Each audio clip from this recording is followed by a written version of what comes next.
Okay. So, our topic today is honestly just responding to a long comment. I think some of you guys know how it be on YouTube. You get a lot of comments occasionally. The majority of them are good. Some of them are, not necessarily bad, but they're like, pretty critical, or they'll have something different to say. It's not that big of a deal. And then some of them are just special in one way or another. I would say that this comment that I'm talking about is a little special. In a normal YouTube comment, you can fit an essay, essentially, like a whole essay into a regular YouTube comment. This guy took the liberty, he decided to take it a step further. And his comment takes not one, not two, not three, but 4 whole YouTube comments in order to get his point across. And I figured that I would also just decide to make it a KH Talk specifically, because I figured that a lot of what I have to say about the comment is just stuff that I think everybody should hear. I figured that I would make it more of an actual discussion point, and we could actually... Because there are points in here that I feel like the KH fan base should probably listen to. Yeah, we're going to make it a KH Talk. So forewarning, I'm giving you guys a warning. Don't immediately jump down this dude's throat and just trash him. I would appreciate that. I do want this to be a little bit more of a civil discussion. I mean, you can disagree with him all you want, but I don't want everybody, like... dunking on the guy. Like I would appreciate if we didn't just dunk on the guy for like the next 30 minutes to an hour. I didn't show his name. I blurbed out the name, although that might not stop some people. Some people might actually just like search through my comments and be like, hey, there's the one. There he is right there. And please don't do that. If people are actually going to scour my YouTube comments just to get at this guy, I'm probably gonna delete your comment or just to hide you from my channel. Yeah, no hate mobs. We're trying to get rid of that. I'd appreciate that. But I did figure that we should talk about it. So let's just get into it. Let's get into it, I suppose. Oh, you can't see the upper right corner? Shoot. What am I gonna do? All right, I'm gonna make my what do we do? Do tiny cam? Do teeny tiny cam? Man, that's tiny.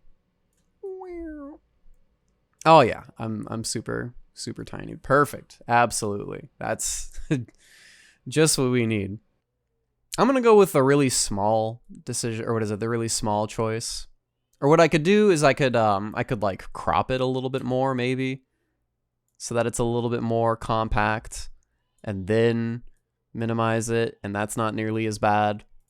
Ignoring that I feel like you sound way too embittered by being seemingly oppressed for liking KH2FM, IMO, if you want people to take you seriously, presenting the counter-argument as dismissively as you do doesn't make people come into the discussion with an open mind. It creates an atmosphere of divisiveness and just makes you come off as you ranting about how oppressed you think you are. So this is, I don't make a point to go to Reddit all the time, but I occasionally check it out just to like see how people feel about like certain pieces of content. And my KH2FM has flaws. KH Talk made its way onto Reddit, and there are like a pretty good amount of nice comments for the most part. And then we have this little guy over here. If we open that up. How did this fan base let speedrunners of all people be talking points for these games?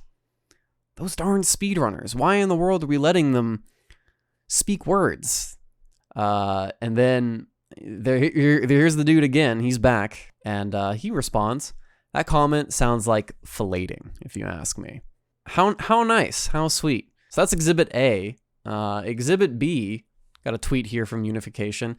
So this is in response, back in the day when KH3 was like relatively new, like about a year ago, Dean made a tweet, and the tweet was very few words. It was literally just KH3's block is bad, period. That was the sentence. And there have been multiple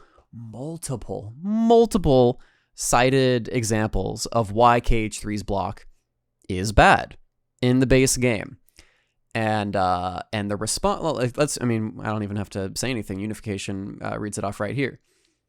It's kind of hard to take the other side of the argument seriously when shit like this is rampant.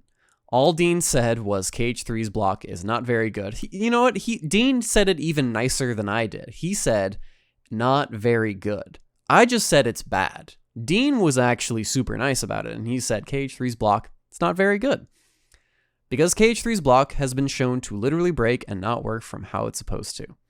I don't personally see this from KH2FM fans. And, of course, the responses to Dean saying such a terrible, terrible thing about KH3, then stop playing it. Play KH2 for the 9th billionth time. Maybe your skill at Kingdom Hearts just isn't very good. Thinking face emoji. I rarely block and I'm all good. I don't cry like a little bitch about it. Go play KH2. Yes, I'm loving it. KH3's been out for a while now, so I thought you would have already talked about all the flaws, but go off, I guess. Literally impossible to take anything you say. This is the same guy who genuinely thinks Nomura put more effort into FF7R than KH3. At this point, you're just looking to constantly be validated by your circle jerk. It's been 5 months and you guys are still repeating yourselves. It's not like we're just expressing how upset we are about a game mechanic not working. No, we want self-validation. I gotcha. As far as being seemingly oppressed for liking 2FM, or seemingly oppressed for having, criticisms of KH3. Dude, the dude who was upset that speedrunners were making, analysis videos, that was a response to my KH2FM has flaws video. Like, what do I even do at this point? Like, I'm telling people what they want to hear, that 2FM has flaws, and people still find a way to be upset. So I don't fucking know, dude. I have no idea. There are multiple other examples that I could bring out, but yeah, speedrunners, people that like 2FM, people that have criticisms of the KH series in general, have it pretty rough and will be openly mocked and shamed for saying whatever. The year on social media after KH3 was released is like a very big example of that. And I'm not gonna sit here and say that like 2FM fans are the only victims here and KH3 fans are the bullies, because there were multiple examples where those sides were flipped, where KH3 fans were the victims, and there were 2FM elitists out there that were like, "How dare you like this game? It's so bad! Like, you're just so dumb and nostalgia blind and." Blah, blah, blah, blah. The main crux of the argument of this comment is that a lot of the points that I bring up are not actual problems, they're preferences. Remember that, because it's going to come up a lot. I won't speak for your experience with these games, but I tend to see these kind of arguments from 2FM fans whose only experience with the franchise almost always begins and ends with KH2, maybe with KH1 and one or two of the other games. But for the most part, most of y'all only ever played KH2, maybe FM if you managed to ship it overseas. If all you have ever played was KH2 for a really long time, you basically don't really have anything else to compare KH3 to. You probably played the other games when they finally got ported through the HD remixes, but when you did, they were mostly just extracurriculars in order to play KH3 or just a new challenge to your completionist run of the series. So we're already saying that we're already not saying, I'm not going to put words in his mouth, but we're already making the implication that I only play KH2 and maybe a little KH1 and I don't play any of the other games. Okay, well, I will just point out I have played every single one of the games in the Kingdom Hearts series at least once. I think the only one that I haven't completely finished is Calm on GBA. Because I didn't finish Reverse or Birth, but I did play through Sora Story on the GBA version. So I'm sorry. I guess we got to revoke my Kingdom Hearts fan card. But yeah, for the most part, I have played and experienced the entire Kingdom Hearts series up to this point. I have not played Union Cross because that does not count. I've been with the series since 2002 and played every single game in real time when they were released. Congratulations, good for you. The series was always evolving for me. KH2 wasn't the only thing I had ever played, and so I never just had KH2 to compare KH3 to. And that leads me into my next point. You went into KH3 with these preferences in mind, with the assumption that KH3 was indeed a sequel to KH2, which it wasn't. As someone who also played all of the Kingdom Hearts games, for the most part as they were being released, within the Kingdom Hearts series, the game that is most similar to KH3 is KH2. We have an MP bar that is an exact replica of KH2's MP bar. We have a combo system that is almost an exact replica of KH2's combo system, with new things added in here or there. The situation commands themselves, like team attacks and attraction flow and links. Like, the idea for links is almost a direct sequel to the idea of how limits work in KH2, and so on and so forth. So, yeah, I do acknowledge that KH3 is a big mixing pot of all of the games released thus far, with the addition of flow motion, with the addition of flow motion, with command styles, with all this stuff from different games. I get that, but KH3 is most similar to KH2, and that's probably why I make as many comparisons to KH2 as I do, because it is the game that it's most similar to it. What are you going to do when this guy responds to this video with a twice as long essay? I mean, if he does, then it's like, hey, dude, high five to you. I hope you get your dissertation soon. I hope you get your PhD, because this is a lot of work for a YouTube comment, and I hope things go well with you in your life. Because, golly, dude, this is a lot. And to that end, bringing it back around to all these are just your preference. Ah, yes, my favorite part. I actually disagree with a lot of the points you made in favor of KH2. That said, I actually don't like the abundance of gameplay options that KH2 gives you. Even when I first played the game, I really just never / rarely used alternate options like drive forms and just sort of bowled my way through.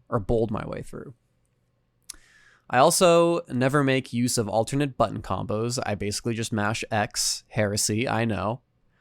And that's just how I always used to play KH2 until I finally played FM with 2.5. And I finally played Critical Mode as well, Fight Roxas, the only time I ever had to actually rely on an actual strategy. IMO, a game that doesn't force you to turn to all your gameplay tools in order to win a fight, isn't a very well-balanced game.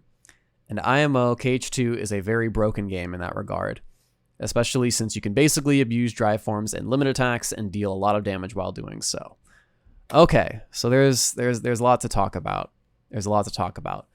Your experience with KH2, I think, is what most people's experience with the game actually is when they first pick it up, and even the next few times that you go through it.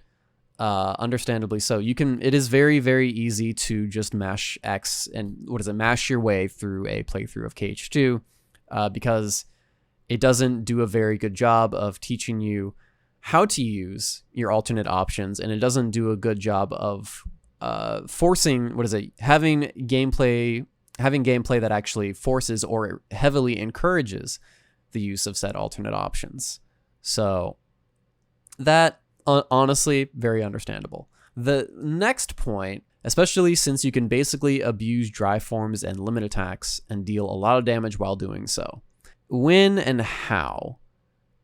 Because the way that you phrase this is basically you just abuse drive forms and limit attacks, but you didn't really specify how. Do you just go Valor Form, like Valor Form go Burr, and you just do damage instantly? Final Form go Burr? Duck Flare go Burr? Is that it? Is that the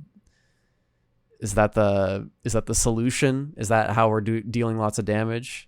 You cite KH2 as a very broken game, and your evidence for KH2 as a broken game is that you deal lots of damage by using drive forms and limit attacks.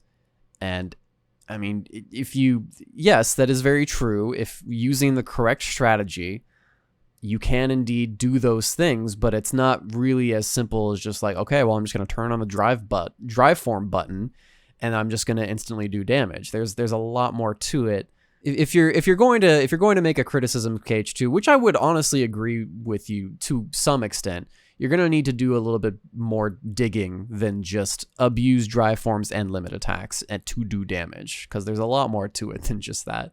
I felt that KH3 situation commands were an evolution of refining that system so that the options were still there and you could personally regulate which forms you wanted, how frequently those options are made available, and how long they're available form. How frequently those options are made available. Situation commands? Okay, well, you know, I'm just gonna, I'm not gonna say anything yet, but we're gonna keep going. It's also an evolution in consideration of the fact that you don't need to waste resources in doing so. You just need to regulate your pacing. What is, okay. In KH2, you need to consume resources. Drive gauge limits required all your MP, which aid up your magic attack possibilities, etc., in order to perform these options. In KH3, you don't have to eat up those resources and can essentially use them whenever, as long as you pace yourself well enough. I'm sorry, sir, but you're kind of losing me here. What do you mean by pacing yourself? You don't need to use resources in order to use situation commands? I think the last time I checked, you do need to use magic in order to get grand magic.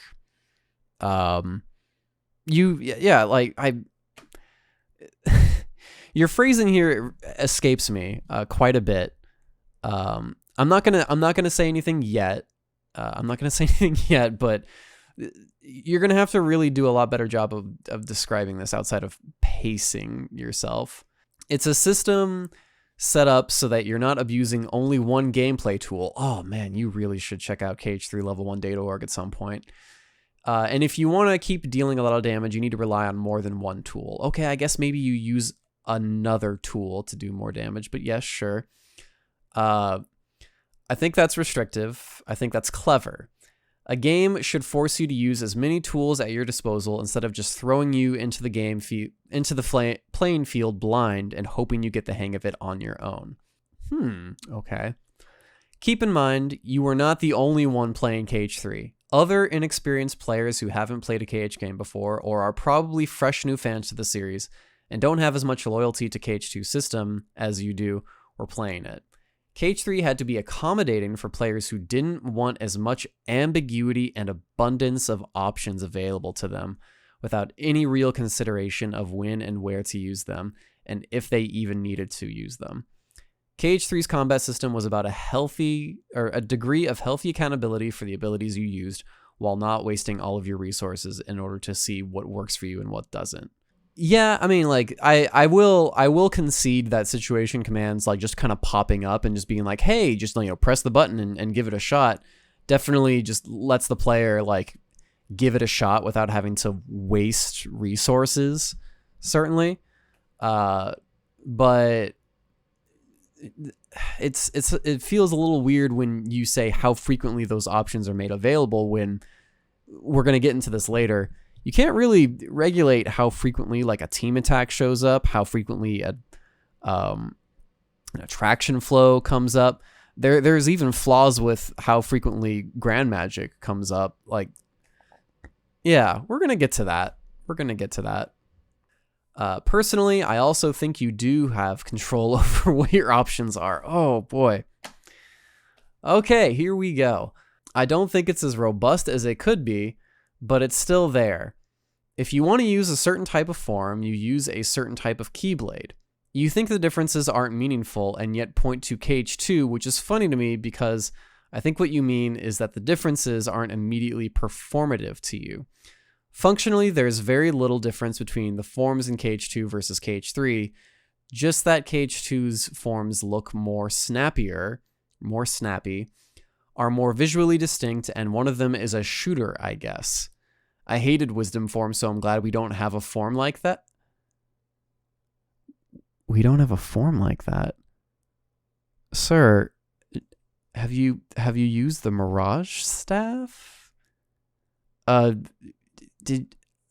there's the Mirage Staff, there's the Honey Spout and the arrow guns.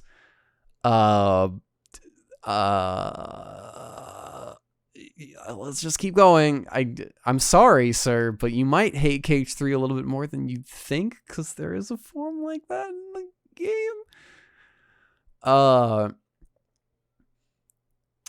Which again all comes down to preference. Personally, I don't have a preference for one or the other. I think it's just the same gimmick, only KH3 is a lot more regulated, and the forms tend to not be as flashy and interesting to look at, aside from the Keyblades themselves. What? Wait, did you say that KH3's forms are not as flashy as KH2's? I mean, sir, the game in its default state, like when you use a finisher in these forms, the camera pans in at a very specific camera angle to accentuate the particle effects and the amount of enemies that you're hitting with said finisher, and when you use the finishing blow of a command, it also does that. It has like its own little cutscene. Ultima's finisher literally flashes the screen. Yeah, I mean, I also have no idea where you're coming from about the transformations themselves not being very distinct. How do you not feel the need to alter your playing style when you're in a different form? You can literally bop around from wielding a giant hammer to massive claws to yo-yos and to a staff where you glide across the floor and make clones of yourself. How does any of that not lend itself to a variety of play styles? How do you not arrange equipped Keyblades around in order to optimize what form changes are available to you in order to maximize the tools at your disposal? You have to be deliberately not trying in order to believe this. Okay. So here we go when it comes to situation commands. Let's hit this link.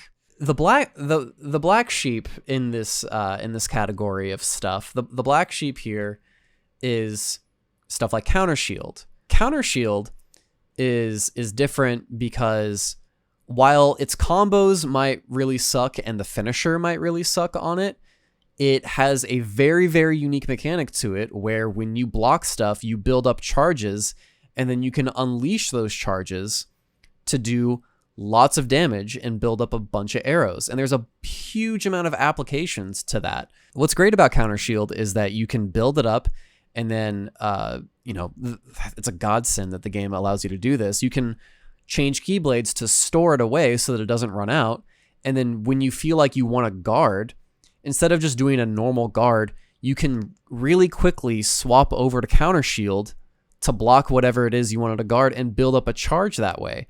So Counter Shield, in a way, is it's like an enhancement of Sora's reprisal capabilities. It's an enhancement of Sora's guard capabilities. It changes how you approach certain attacks. Like, okay, well, like I know that I'm going to be, guarding a lot in this fight. I may as well throw out Counter Shield and then build up these charges, and then you do lots of damage, and you can build up a bunch of arrows, air step out when you have 3 arrows, swap to another Keyblade, and attack with that Keyblade in order to get another transformation. So it very naturally builds up or leads into other transformations just by its design, just by how its unique mechanic works out. It's the same thing with like double arrow guns and Mirage Staff, where they have the Mirage Staff has the clones that you can use to build up arrows really, really quickly and attack from a distance. And the same thing with the arrow guns, where you can shoot a bunch of projectiles and build up arrows very quickly while shooting from a distance. And then once you have 3 arrows, you can swap to another Keyblade and build up a transformation there. These forms are the black sheep because they actually play into the situation command system very, very naturally. But these other forms don't do that. And that's kind of my big thing where it feels like they play the same. These other forms don't have anything unique like Counter Shield's reprisals or Mirage Staff's clones that can build up arrows, or the arrow guns that build up arrows really, really quickly. Hyper Hammer just is big hammer. Big hammer, and you just go burr. And sometimes enemies just kind of flip out of your attacks, and that's just what happens because it's Hyper Hammer. Agile Claws, you do like the spinny attack, and then like you hit them up with the claws, and then you do the big ultimate, like you drill into them with the claws. It's just combos, but flashier. And there might be some other, sprinkled in abilities, like you've got Omega Finale, where you can use the finisher a little bit faster, or maybe you have more mobility with the Blitz form or something like that. Like maybe some of them you'll be able to air slide better, some of them you won't be able to air slide nearly as well, some of them you won't be able to guard in. But outside of that, they're just enhancements of your normal combos, the same way that they were in Birth by Sleep when they were just command styles. It was just like, okay, well, I used a lot of fire, so now my combos are going to have a lot of fire on them when I go into Flamestorm, or they're going to have a lot of Blizzard on them when I go into Diamond Dust. And so you do different combos, and it looks different, and there's some ice attached to it, but when it actually comes to the gameplay itself, there's no strategy that you can build off of that. Your combos just look different. And that's kind of what I mean by situation commands just feel very homogeneous. They don't feel very unique because they don't actually affect the system the way that they should. They don't affect the system in a unique way, the way they should, like arrow guns and Mirage Staff and Counter Shield actually do. Exactly. They are an aesthetic, cosmetic change in order to make your combos look bigger, look flashier, feel like they're doing more damage. And I mean, they do more damage, the majority of them. But outside of that, they don't make much of a difference to the to how you're going to approach any of the fights outside of just, well, I'm going to hit them harder now, or I'm going to hit them in a different way. When it comes to the transformations not being very distinct, that is my explanation. I'm sorry I didn't get to that in the first video, but yeah, that's pretty much what situation commands. That's how that's my big gripe with them. And as far as how KH2 works, I mean, I guess Valor Form wasn't the best example because Valor Form really falls off. The problem with Valor Form is that it doesn't have good defensive tools in order to protect itself, and it doesn't output enough damage in order to warrant actually using it. It gets out-damaged by and outclassed by a lot of the later forms, and it can't protect itself, and it doesn't even go faster. Like, you run a little bit faster and you jump higher, but that's the problem, is that its big selling point is like, oh, dude, look how high you can jump in Valor Form, and that's not very useful. However, yeah, like the idea still stands true, where Valor Form is like the Brawlic, get in their face, like do multiple hits, kind of crowd control a little bit with Valor. It's all offense. What is it? Wisdom Form is a lot more defensive. It changes how you use magic, like how it affects and attacks the enemies and how it hits them is actually like different. You're able to range them out with the ability to shoot little arrow gun attacks, and you can quick run. So it's a lot more of like a ranged projectile form in theory. Limit Form is like, it based around single target damage and using limits, and it's very tailor suited to using against bosses, whereas it doesn't do very well in terms of crowd control. Master Form is the aerial attack form. If you wanna hit an enemy in the air, if you want to do air attacks, Master Form is your dude. It even has the ability where you can infinitely use magic as long as you have MP to use. So you can just reflect over and over and over and over again as much as you want. As long as you don't run out of MP, the combo will still continue. And that's something that the other forms just don't have, and it's something that Master Form can use to great effect if you want to. And Final Form is it's just kind of like a combination of a bunch of different things. Where it just has insane mobility. You get to glide around. You have active hitboxes flying around everywhere. It's just like you can barely be touched. It's good on the ground. It's good in the air. Each of the forms has something distinct about them where when you decide to use like limit form over, say, like final form, that's a big deal. It's like, okay, so why am I using limit form in this situation over final form? And there's a very good reason for why you would do that. Now, as far as having control over what your options are, we're going to get to that in a little bit. You also have enough control over how frequently situation commands appear and for how long. Yeah, okay, so you said this before, and it's not true. We're gonna talk about that a little bit later. I'm gonna read out your whole thing, but this is very, very much not true. Just naturally progressing through the game, IMO evens out the probabilities in your favor if you're the type to favor form changes and advanced magic, which I am, and while also lowering the probability of attractions and team attacks in comparison. What? Hold on. Okay. Evens out the probabilities if you're the type to favor form changes and advanced magic, while also lowering the probability of attractions and team attack. I'm sorry, but that's just not okay. So I was, man. So I was gonna wait until I read the whole thing, but I don't think you actually understand how KH3 situation commands work. So I'm gonna bring in the reference book. This is the Google Doc of how the majority of KH3 mechanics work. Dinho, a KH3 speedrunner, translated it himself, and it was translated from the Ultimania, and it describes in detail how damage calculation works, how the mechanics work, how the situation command system works, all of that stuff. So yeah, shout out to him.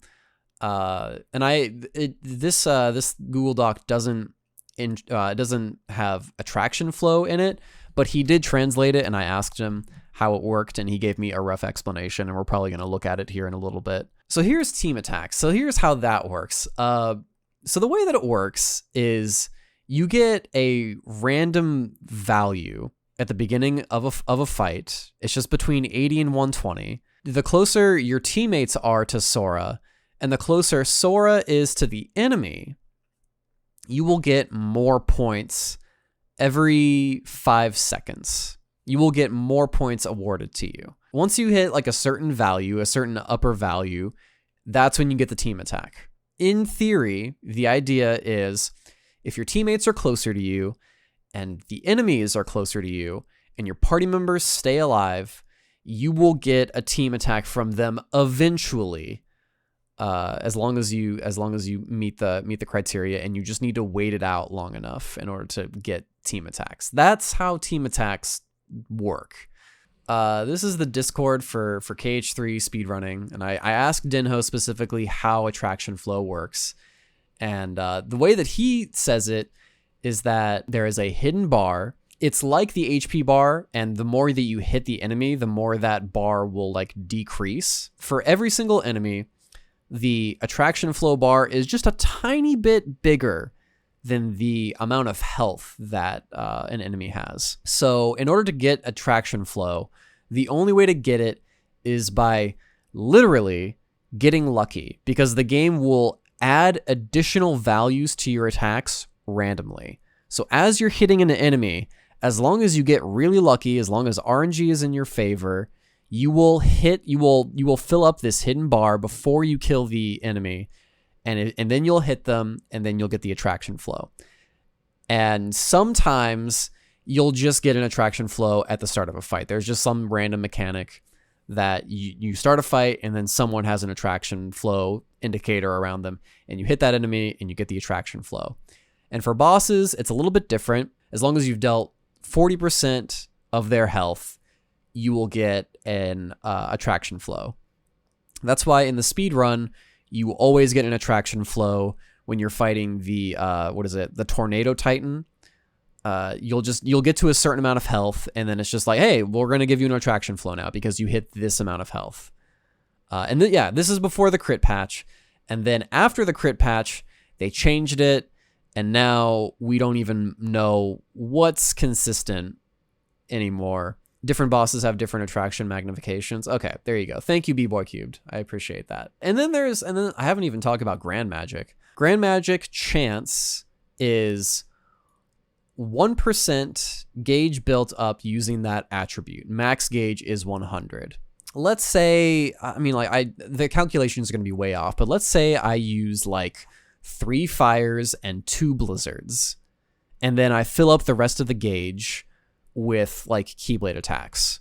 What that means is there's going to be a percentage chance that I get a Firaza and a percentage chance that I get a Blazaza, but it's slightly higher chance that I will get a Firaza than the Blazaza because I used 1 more fire than I did the blizzard, right?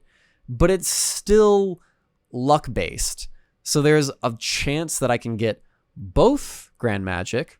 There's a chance that I can get just the Firaza. There's a chance that I can get just the Blazaza. And then there's a chance where I don't get either of them. Like I just get really unlucky and I miss the roll for both of them and I get nothing for my efforts. That's how that works. Now with situation commands, it's different because there's actually an ability in critical mode where it just turns off attraction flow and you always get a transformation for filling up the gauge. You have control over how frequently situation commands appear and for how long. First of all, the game does not in any way, shape, or form explain to you how that works or how the majority of the situation command works. And furthermore, it does not have anything to do with if you're the type to use form changes and advanced magic more, and it lowers the probability of getting attractions and team attacks. They are completely unrelated, and they have way more to do with just like getting lucky on certain mobs with attraction flow and team attacks, just be arbitrarily being closer to your party members so that the team attacks will just eventually show up. And with Grand Magic, just like you better only use fire for the most part, because if you use fire, blizzard, thunder, there's a chance that you'll just get none of them. If the game just had a system and the rules were consistent, it would be fine because we would understand how the game works and how we could use the system.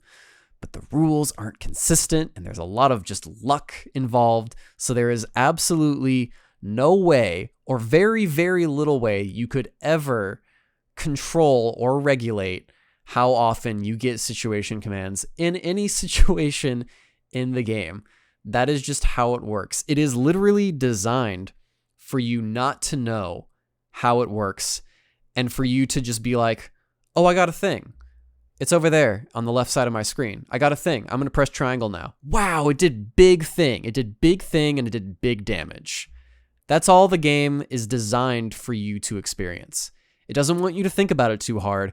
It just wants you to see big thing, press button, do big thing. I also love to say, if you don't want to use the situation, nothing is stopping you from just not using it. Oh, of course. How could I forget? You can select other situations at will so you can work around the ones you don't want. And if that's distracting for you, well, at least it's not KH1 where you have to literally file through the command menu for stuff you can't fit on your shortcuts like summons and items and more than the 3 selected spells. Situation commands are a breeze compared to that tediousness, especially if you optimized them properly. It is okay to like the situation command system. That's fine. If you like the situation command system, that's fine. Yes, it is very convenient that situation commands don't require that much menuing like the command menu does, but you do not in any way, shape, and form have any control over how it works other than form changes, because there's an ability that just lets you get form changes every single time, and then you can store it away using Keyblade switching so it doesn't run out while it's stocked in your back pocket.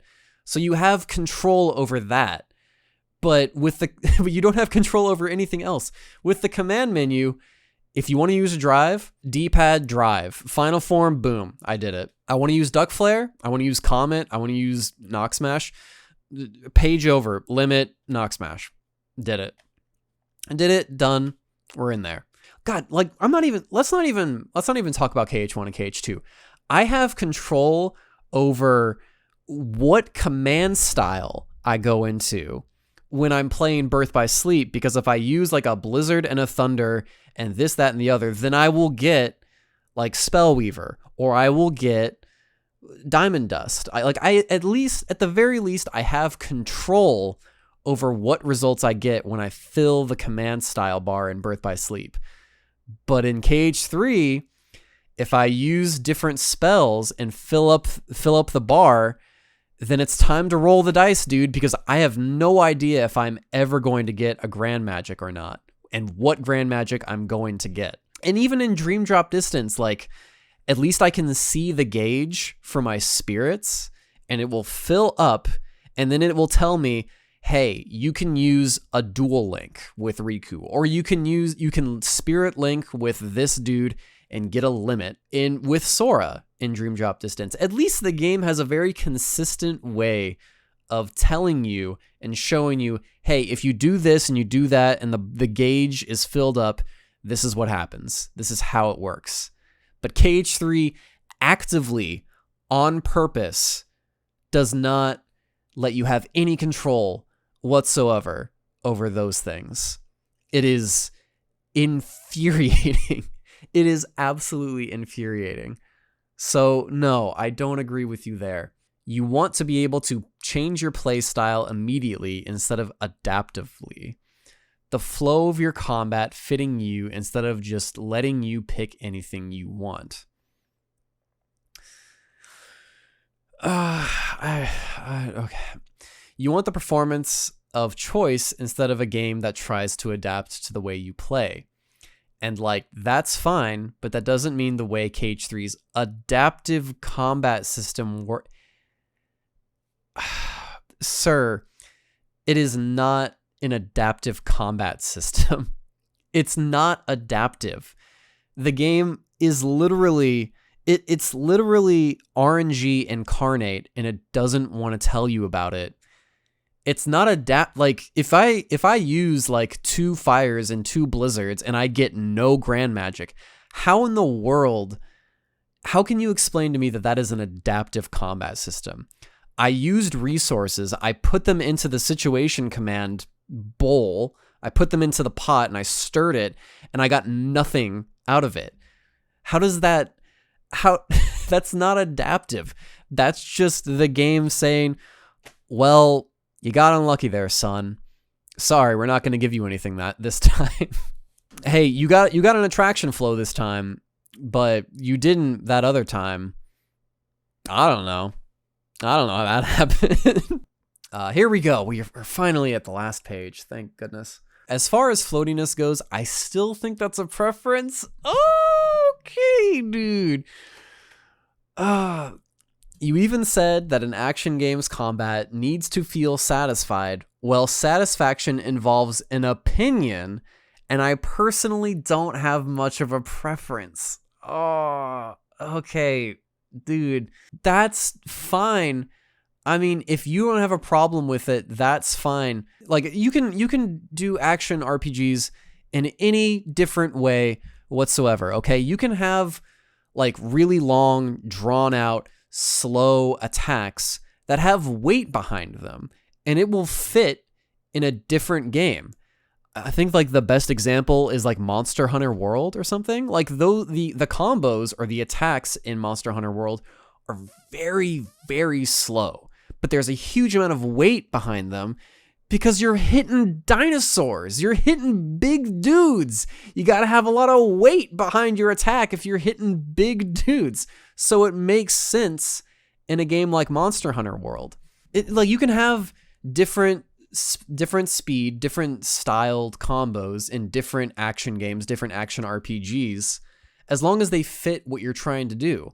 But in KH3, it is an evolution of all of the games up to that point. And that includes KH2. And KH2 kind of did it best, where the combos themselves felt snappy and responsive and quick and satisfying, because that was the pace of combat in KH2. And that's supposed to be the pace of combat in KH3. But the combos initially, before they patched in the newer combo modifiers, they were really slow and limp and unsatisfying, and that was a huge problem. It was terrible. You could barely link combos together because of how slow things were and how the hit stun of certain finishers just were so slow that you couldn't even get a follow-up afterwards. Like, that is a genuine flaw, my dude. That is not a preference. So yeah, I won't go as far as to say you just wanted KH2FM 2.0, but your preference for KH2 makes it very obvious that you have a bias informing what you think does and does not make a good game, and it results in IMO unfair criticisms based solely on what you like in a game and not what actual issues arise from the gameplay by virtue of just being a video game. Oh god, the excuses at the end, I forgot. A video game that got delayed and probably had other stuff cut from the final project for the sake of streamlining the production.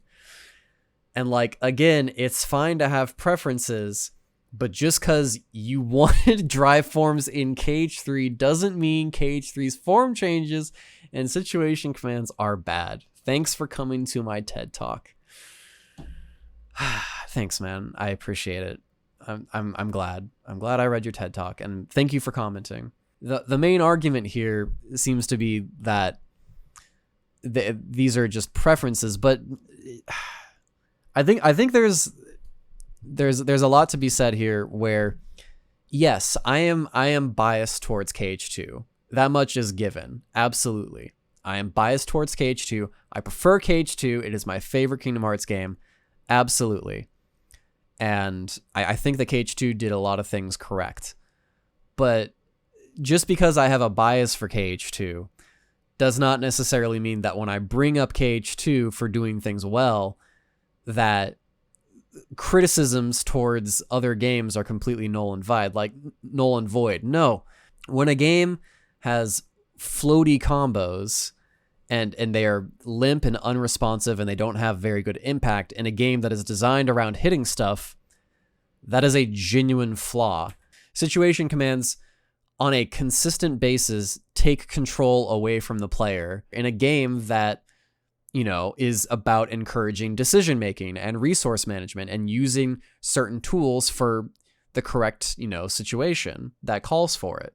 That is also a flaw. If you're going to take control away from the player, you have to give the player something else in return, like something that actually, like, you know, fills that void. The best example that I can give that didn't do this was Devil May Cry 5. Nero has the Devil Breaker system where he has these like custom metallic arms that he can attach to his arm that have different abilities and different characteristics per Devil Breaker. The problem with the Devil Breaker system, though, is that you cannot switch between different Devil Breakers on the fly. If you want to switch between Devil Breakers, it has to break in order for you to cycle through to the next Devil Breaker. And players brought this up and they were just like, why aren't we allowed to swap between Devil Breakers? Like, I want control over which Devil Breaker I want. Because, you know, each Devil Breaker is suited for a different situation. The devs in a dev stream, one of the devs literally took the microphone and said, "Hey, so I've been hearing you guys talk about, you know, the Devil Breakers system and how it removes control away from the player, and that was intentional. But don't worry, it's going to be okay because there's a lot of hidden depth within the Devil Breaker system. You guys just haven't found it yet." Guess what happened? There was no depth. There was no depth. There was no breakaway depth. There was no tech. There was nothing.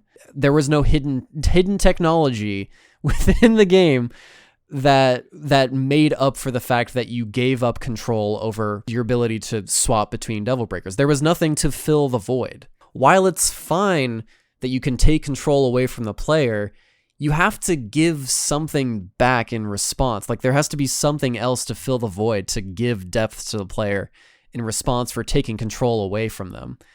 And the only benefit from taking control away from the player on purpose in KH3 is, well, it's